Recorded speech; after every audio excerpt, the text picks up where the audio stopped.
Well, congratulations to Chris and that group. And I think Keita showed why he's MVP of our league. We knew that coming in.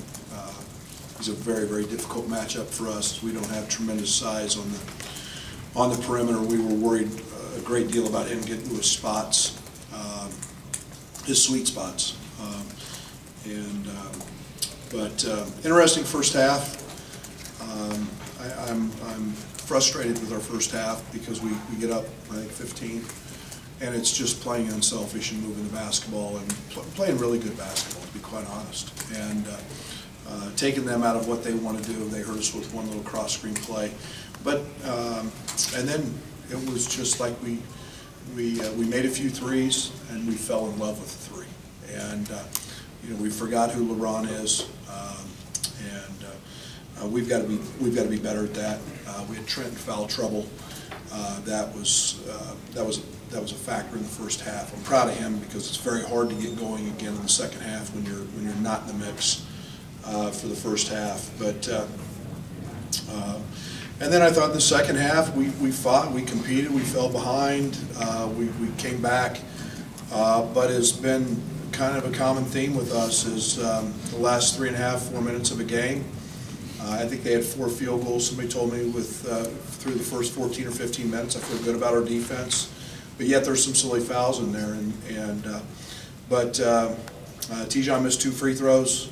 Mark missed one of the 2 technicals. But you know, on the second free throw, then we commit a foul, 94 feet away, and we followed that up with a foul at half court. We fouled that up with a rotation that left Keita wide open for a 3. And you can't make those mistakes late. And he hadn't got a touch in 7 minutes. He had 6, 7 minutes. He had a pretty good drought there. And he does what a really, really good player does. He makes it. And those are the things we've been doing. I feel bad for our guys. We're fighting. We're playing good enough basketball to win and beat anybody in this league. I believe that. And but a lot of credit to Chris and his group, and Keita was everything that was advertised, and they're good. Coach, from your standpoint, just what sounds like maybe they did some different things the last 10 minutes of the first half defensively. Just they didn't. They stayed. They didn't. They did. I mean, I'll look at the film, but you know, 1 or 2 passes and try to dribble drive it. They're very good defensively. We talk to our guys about we talk about early and late. We got to score early or we got to score late. And every time we got the ball to the third side in the first half, in that first run, we were great. We scored. And then all of a sudden we just quit doing it. And when we get in trouble, we quit passing. That's this team's downfall. We quit passing the ball. We start dribbling. And didn't matter what we did, what we called, we kept breaking them off and flinging them up there. So we got to get better at that. Coach, at what point did you find out that Cam Williams was not going to be starting for Ohio State? For some time before the game. There was, I don't know, whenever somebody presented me a release on, somebody showed me something on Twitter or something, I guess. And how much does a sort of a last-minute suspension like that change how you all game plan and head into the game? Well, it's probably much worse for Chris and his crew. I don't think anybody really likes those kind of distractions when you're one of the best teams in the country and you're fighting for a Big Ten title. I think distractions become a pretty big pain in the neck.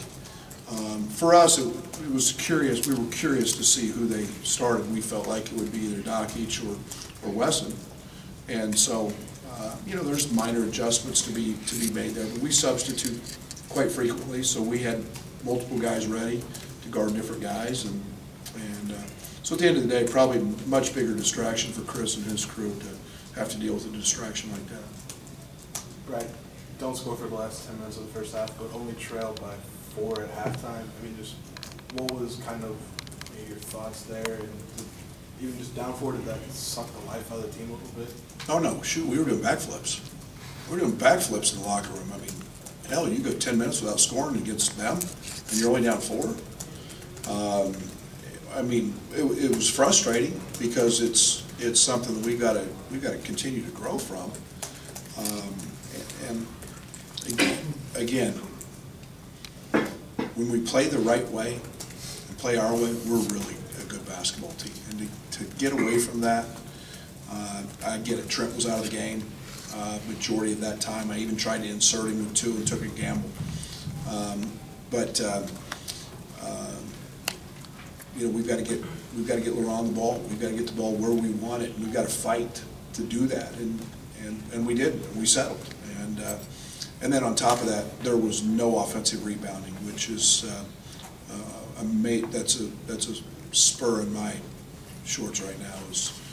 Is our lack of offensive rebounding. How we can be one of the best teams in the country, and we're just not doing it.